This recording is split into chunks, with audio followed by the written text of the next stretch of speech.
Welcome back to So This is Thailand, and we're here on Expert Advice with a guest who has been on the show before, giving us advice about how to start a business. Now he's back to tell you what it takes to keep it running. Welcome again to the show to BJ Radomski, founder of Big Picture Business Builders. How are you today? Excellent, excellent. Thanks for having me back on the show. Good. So, right, now we want to know, once you've written the business plan, got it going, so what does it take to make a really excellent business? I can tell by your voice that you've already written a business plan since we last spoke, right? Well, in writing the business plan, what that requires is that one of the most important elements of running a successful business is to create the vision. To be able to be that visionary, to think really big. And that's where entrepreneurs do really well. Right. They have these fantastic ideas and that don't stop coming in. And that's great to get you started. But for the idea to come to life, we need a very different set of behaviors, which is almost the opposite of being the visionary, which is someone who's very detail-oriented, someone who's going to be able to create that very detailed and itemized plan. So that's a second part, and the two of those quite often don't come naturally in the same person.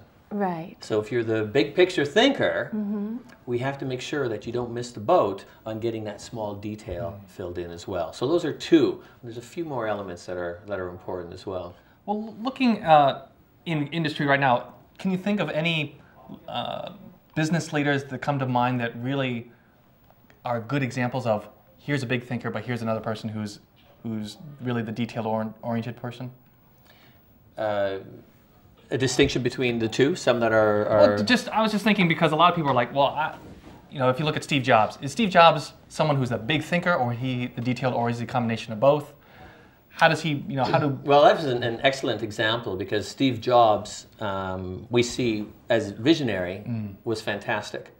And we see as the attention to detail, was at the top of the game there. And so from those 2 points, we can see that he had a lot of tremendous skills. There's a few other areas that maybe we see that weren't as strong, and that was in the ability to communicate individually with others on a one-on-one basis. I've never been there, never worked with Mr. Jobs, I couldn't say, but we certainly have heard stories that have come out that maybe from a personal communication style is something that could have been improved a little bit. So from the visionary to the small details, it's, how do you say, what are like the key kind of checkpoints that, one needs to build on or to look for when you're kind of... Well, checkpoints are great, because if we leave it up to ourselves, we just sort of tend to follow what comes most natural for us and easiest for us. And that isn't everything we need to run the organization. So having systems or checklists in place are a good point. And that's where the planning side of the leader will put these programs in place. And so maybe that's your Monday meetings, that's your quarterly scheduled getaways where the team has a chance to develop as a team. And then the most important element as well is the development of the leader himself. All right. So the personal development, right. The ability to control your emotions, the ability to stay focused and motivated, even when the business is going a little tough. That when you do get set back, you still have the strength to come back and push your business forward. Right. So when you mentioned these attributes of a good leader. If you could just go through each one of those so we know, all right, number 1, number 2, number 3. Okay, sure. So the first one, again, to recap, was the visionary. And that's what we see with most entrepreneurs, the ability to think of the big picture. What do I want my business to be? Okay. The second element is, for that to come to life, we need to be able to set some goals and have some detailed planning and process. Third is, you're not going to do that on your own. So you're going to need to be able to communicate. You're going to be able to communicate to people who are unlike you, as well as people who are like you. You're going to be talking to investors, you'll be selling to customers, you'll be motivating your team. Fourth is the ability to build a team. Teams are not really natural. There's going to be conflict when you bring a variety of people together. So as a leader, how can you deal with that team? And the last aspect is taking care of yourself personally, which is the personal power. Managing your emotions, staying motivated, staying focused, and being able to come back every day to drive your business forward. Sounds hard.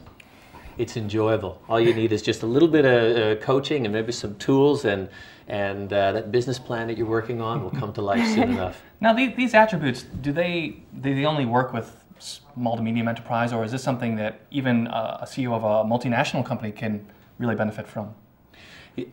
All areas of leadership, and it's not just in business. A good part of my business is mapping this to how it fits into your personal life as well. You'll see that these same attributes are important in your personal relationships, in what you're trying to do with your family, as well as what you're looking to do in a corporate world. Something just popped in my head. The fact that we're here in Thailand, I know a lot of expats, foreigners who come here, they have a certain style of communication. You mentioned number 3 on the list there. And when they come to Thailand, it's a different culture here. It's a different way of working. They might find that particularly difficult when working with Thai staff or Thai counterparts. How would you advise them to really overcome some of those obstacles? One of the things that a lot of people will, when they're working in an expat environment, is they do start to blame cultures as being the reason for lack of communication. And I don't really respect that. The culture is just a symptom. When we get beneath that, people are people. And when you understand how to communicate with another, it's not a cultural difference that's going to get in the way. In fact, it makes the other person maybe even a little more interesting.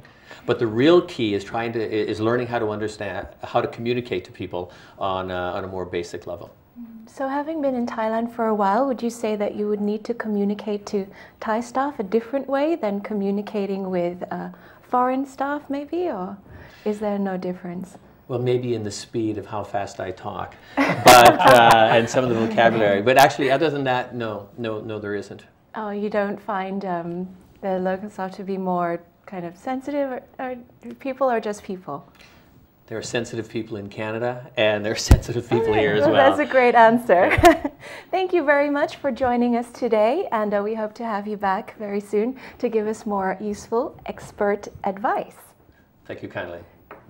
All right, do stay tuned. We'll be right back with So This is Thailand.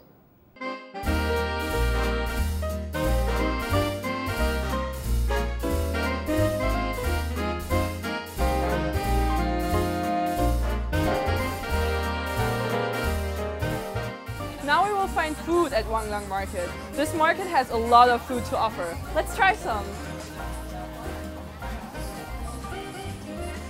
It's really good. It's so fresh. Street food is just the best. Yeah. It's the most accurate food that you can get for this culture. Really great. I'll just keep exploring. This is great food. Let's see what they have over here. Looks like something made of fish. Thank you. Kakunka.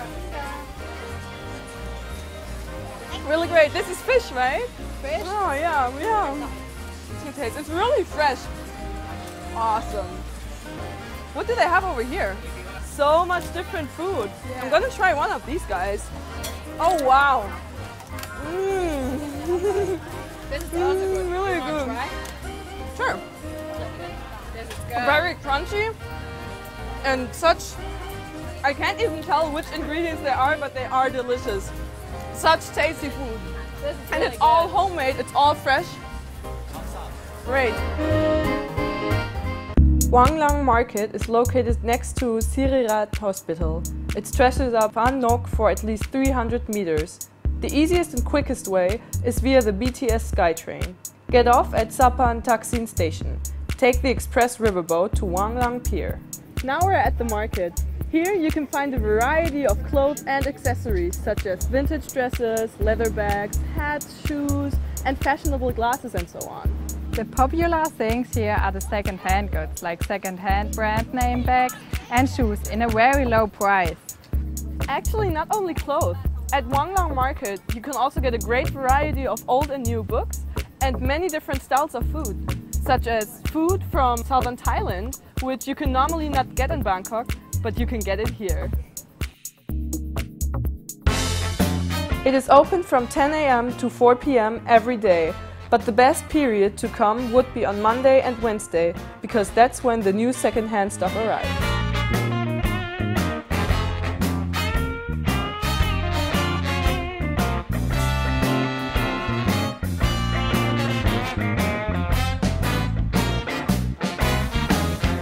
Walking through this market today was a great experience. This felt like being a little ant in a huge colony full of people and many different things that you can buy. I just enjoyed the food. I'm gonna come back for breakfast, lunch and dinner. This is Anne and Anna from Expat Travel Peak, and we're gonna see you again tomorrow. Bye!